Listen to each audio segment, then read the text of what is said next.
All right, well done, everyone. You may sit down. All right, good job. If we could have a literal coffee break in Mass, we'd have it now. But there's a rule against that. So I don't want to take too much time. I know you just made it through a very long scripture reading. Again, very well done. I just want to help you understand Holy Week, because today is the beginning of Holy Week. And I just want to share my attempt, emphasis on the word attempt, to give an overview of Holy Week to the kindergarten class this week on Monday. Because if you're ever curious as to what it feels like to have your lesson plan completely derailed, may I recommend teaching religion to kindergartners. So I go there and I say, kids, I just want to give you an idea of what Holy Week is all about. So Holy Week is starting this Sunday, Palm Sunday. What happens on Palm Sunday? Jesus rises from the dead. Well, good guess, good guess. That's Easter Sunday, though. It's Easter Sunday that Jesus rises from the dead. Palm Sunday is when everyone waves the palms and welcomes Jesus. Oh, right! And he rides on a donkey. Oh, yeah! So we talked about donkeys for a while. Kindergartners like donkeys. So everything's fine. And okay, kids, so the next day that's important in Holy Week is Holy Thursday. What do you think happens on Holy Thursday? Jesus rises from the dead.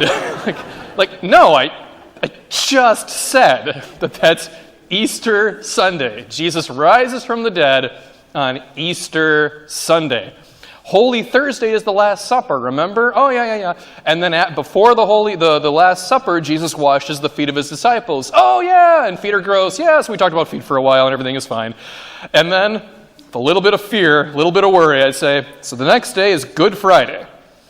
What happens the very day after the Last Supper? What happens on Good Friday? Jesus rises from the dead. No! At this point, I've said it 8 times. He rises from the dead on Easter Sunday. He dies on the cross on Friday, because that's what happens after the Last Supper. Now, kids, next is Holy Saturday. What happens on Saturday, which is not Sunday? It's the day before Sunday. What happens then? Jesus rises from the dead. You're just messing with me at this point. I gave up about that.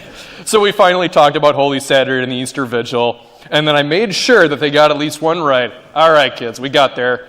Everybody together, what happens on Easter Sunday?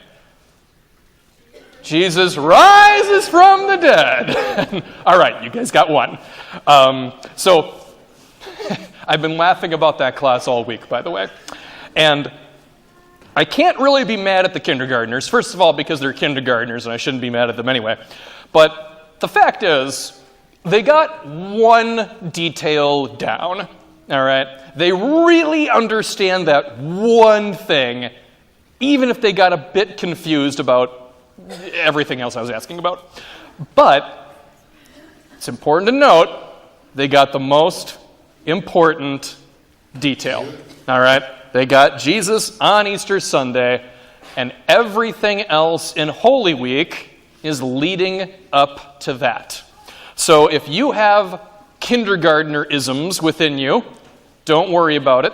If you get confused about Palm Sunday or Holy Thursday or Good Friday or exactly why we have an Easter Vigil, for all of that, all of it is constantly leading to the same definitive point that everything in our faith is leading up to. I'm talking about Easter Sunday, and I think we can all say it together: when Jesus rises from the dead. You guys are a great kindergarten class. Well done.